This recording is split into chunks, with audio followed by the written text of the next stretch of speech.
We continue our Best in Show segments from the NFL Combine in Indianapolis.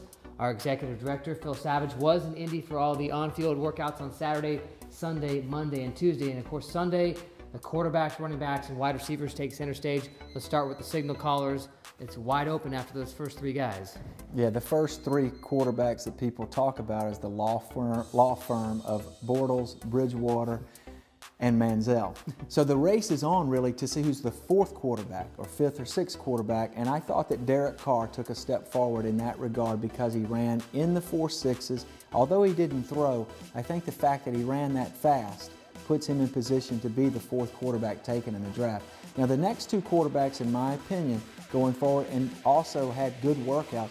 Jimmy Garoppolo from Eastern Illinois was here at the Reese's Senior Bowl, had a very quick release, but he generated more arm strength out of that short release than what people anticipated. Thought he had a good workout. And then A.J. McCarron makes his debut in the pre-draft process. He goes through all the throwing drills. Thought he did a nice job in terms of throwing off the back foot, third and fifth step drops, throwing it to the outside, was accurate with the football. We'll see if teams are convinced with the explosiveness of his lower body. He only jumped 28 in the vertical, 8.3 in the broad. Those are questionable numbers in terms of what the NFL was looking for. But overall, I thought A.J. had a nice showing in Indianapolis. Running backs, Dre Archer, of course, still a lot of headlines with his 4.26, which is that's flying. He definitely turns some heads.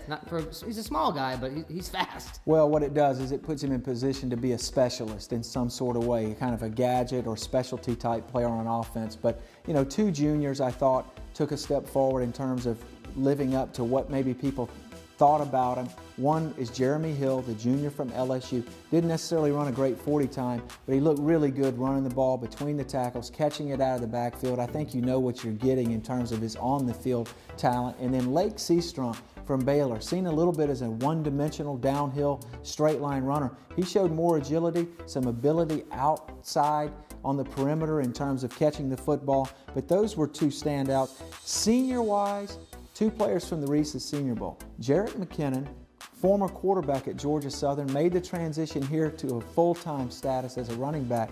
Benched 32 times, ran sub 4.5, caught the ball well. He looks like a running back, and I think he's going to be a piece of a puzzle for a team next year. And then Charles Sims was our running back practice squad or practice player of the week here in Mobile. Again, showed outstanding versatility. Ran fast, caught the ball well, very athletic. He's going to be a good player for a team. And then one other senior of note, Tyler Gaffney out of Stanford, was reported to be too slow, too stiff, too this, too that during the season.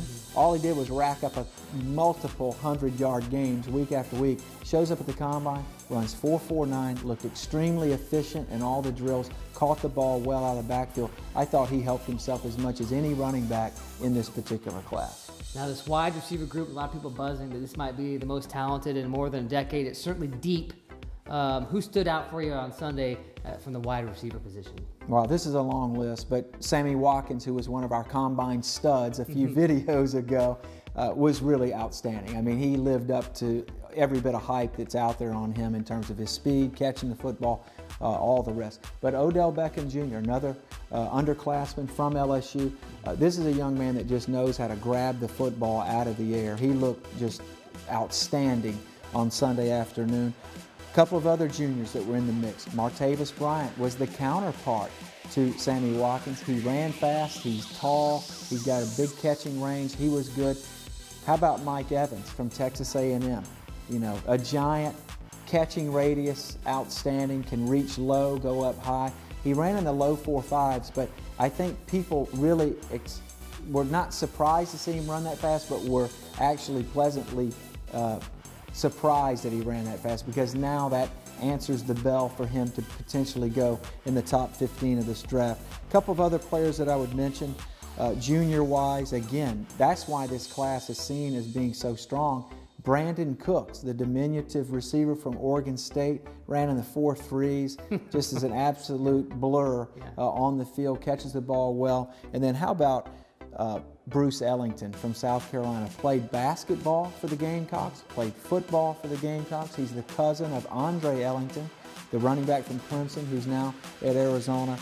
But a couple players from the Reese's Senior Bowl that I thought helped themselves in terms of their performance. Jared Abbrederis from Wisconsin, the former walk-on, who goes on to be the leading receiver in Wisconsin history, runs sub 4.5, catches every ball in sight.